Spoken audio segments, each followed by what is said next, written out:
छात्रों, आज हम महाकवि गोस्वामी तुलसीदास द्वारा रचित गीतावली से ये अवतरण लिए गए हैं, उनका अध्ययन करेंगे। और इसमें उन्होंने भरत जी की दशा का वर्णन किया है। तो इसका हम पहले वाचन करेंगे और फिर इसका भावार्थ करेंगे।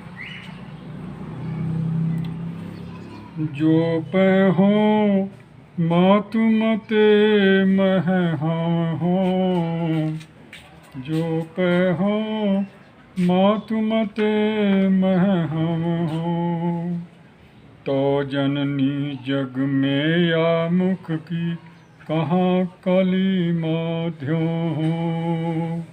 जो पे हो मातु मते मह हो, क्यों हो आज होत सुचि सुपथनी, कौन मानिए साची। क्यों हो आज होत सुचि सुपथनी, कौन मानी है साची। महिमा मृगी कौन सुकृति की, खल भल बिसिकन बाची। भैया खल भच बिसिकन बाची। गही न जाति रसना काहू की, कहो जाही जोई सूझे। गही न जाति रसना काहू की, कहो जाही जोई सूझे। दीन बंधु कारण सिंधु बिल, कौन ही एक की बूझे। भैया कौन ही एक की बूझे। तुलसी राम वियोग विषम विष, विकल नारी नर भारी। तुलसी राम वियोग विषम विष, विकल नारी नर भारी। भरत स्नेह सुधा सुधा सींचे सब, भयते ही समय सुखारी। भैया भयते ही समय सुखारी। देखिए, इसमें भरत जी कह रहे हैं, क्योंकि माता कैकेयी ने भरत के बिना पूछे ही, अपनी ही मर्जी से, अपनी ही इच्छा से भरत जी के लिए राजगद्दी और रामचंद्र जी के लिए 14 साल का वनवास मांग लिया था। तो इसमें भरत जी जो हैं वो दुखी हो रहे हैं, अपनी माता के इस कारनामे पर वो बहुत दुखी हो रहे हैं।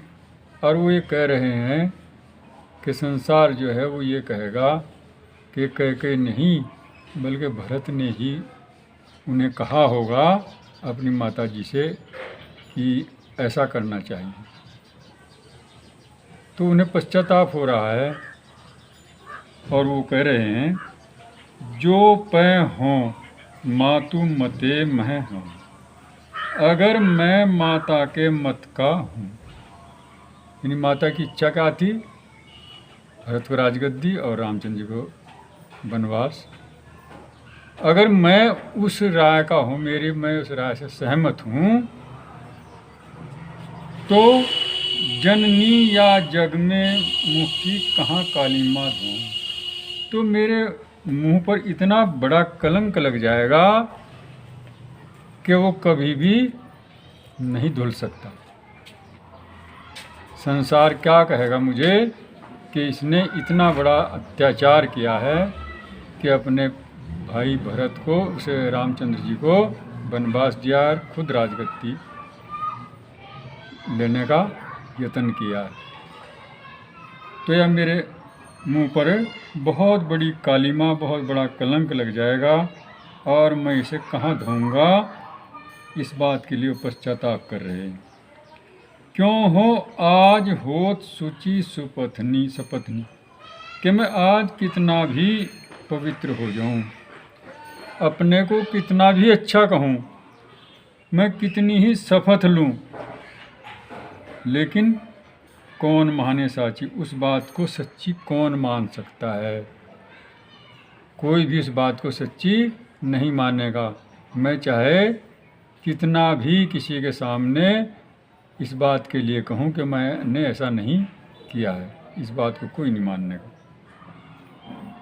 और ये मेरे जिम्मे, मेरे मुंह पर एक हमेशा के लिए बहुत बड़ा कलंक लग गया है। महिमा मर्गी कौन सुकरती की, खलबच बिस्कन बाँची। महिमा मर्गी यानी महिमा रूपी हिरनी। महिमा कहे प्रतिष्ठा किसी का यश। मर्गी कहते हैं हिरनी, यानी जैसे इस प्रकार किसी हिरनी को कोई शिकारी मार देता है। हिरनी किसी का नुकसान नहीं करती, बहुत साधारण पशु होता है, लेकिन शिकारी के बाणों से वो नहीं बच सकती। इसी प्रकार किसी की प्रतिष्ठा, किसी की महिमा, वो भी दुष्टों के बाणों से नहीं बच सकती, क्योंकि दुष्टों के जो बाण होते हैं वो बदनाम करने के लिए संसार में बदनाम करने का काम करते हैं। अब उससे कौन बच सकता है?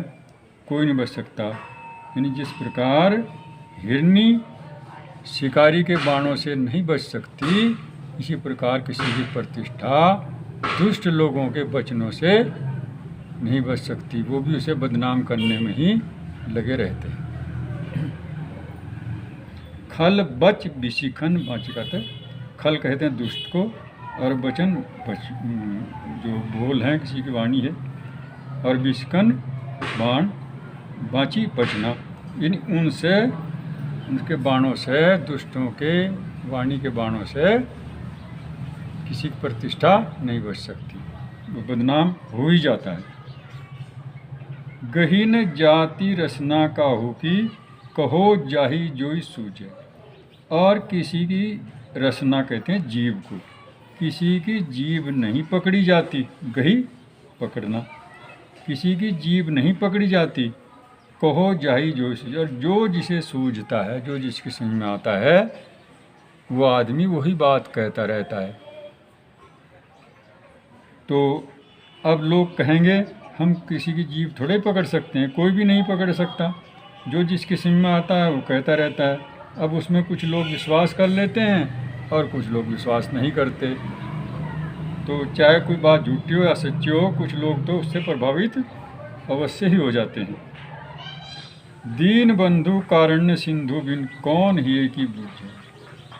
और भरत जी कह रहे हैं कि दीन बंधु का, जो करुणा के सागर हैं, दीनों के बंधु हैं, कौन? भगवान, ईश्वर, परमात्मा।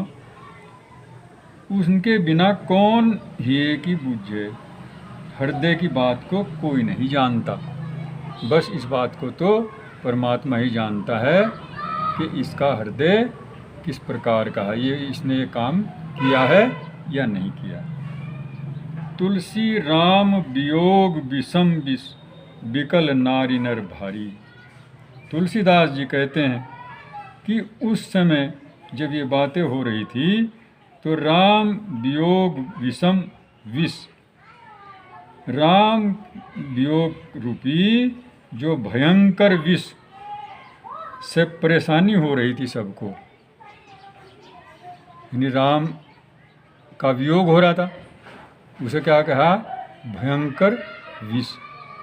जिस तरह विष से परेशान हो जाते हैं, जहर से परेशान हो जाते हैं, इसी प्रकार लोग राम के वियोग से दुखी हो रहे थे, और दुखी होकर के बहुत बेचैन हो रहे थे। नारी नर भारी, यानी सब जो स्त्री और पुरुष वहाँ जितने भी थे, सब लोग, सारा समाज राम के वियोग रूपी विष से बेचैन हो रहा था, दुखी हो रहा था। ये राम का जो वियोग था वो तो विष का काम कर रहा था, जिससे दुखी हो रहे थे लोग। लेकिन भरत स्नेह सुधा सींचे सब, लेकिन भरत का जो प्रेम था वो अमृत के समान था। दुखी कहाँ से हो रहे थे?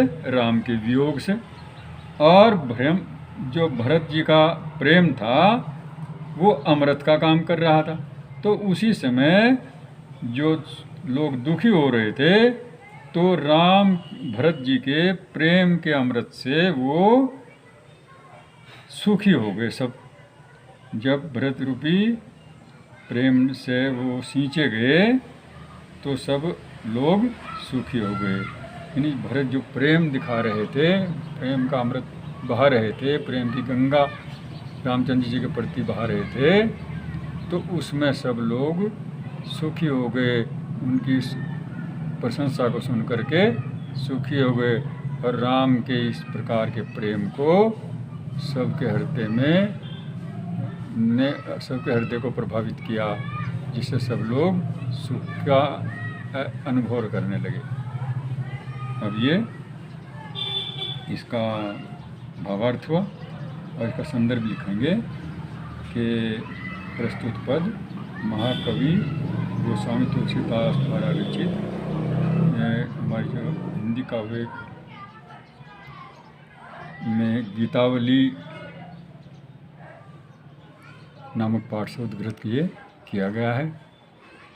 और इसका प्रसंग लिखेंगे कि भरत ननिहाल से लौटे तो उन्हें दशरथ मरण और राम वन गमन का समाचार मिला। साथ ही यह भी ज्ञात हुआ कि यह सब कैकेयी द्वारा भरत के लिए राज्य मांगने के कारण हुआ है। बस भरत आत्मग्लानि से भर उठे। उनकी यही आत्मग्लानि इस पद में व्यक्त की गई। और इसका जो काव्य सौंदर्य है लिखेंगे, भाषा इसकी ब्रजभाषा है और अलंकार रूपक और अनुप्रास रस शाम और छंद है इसमें गेय पद।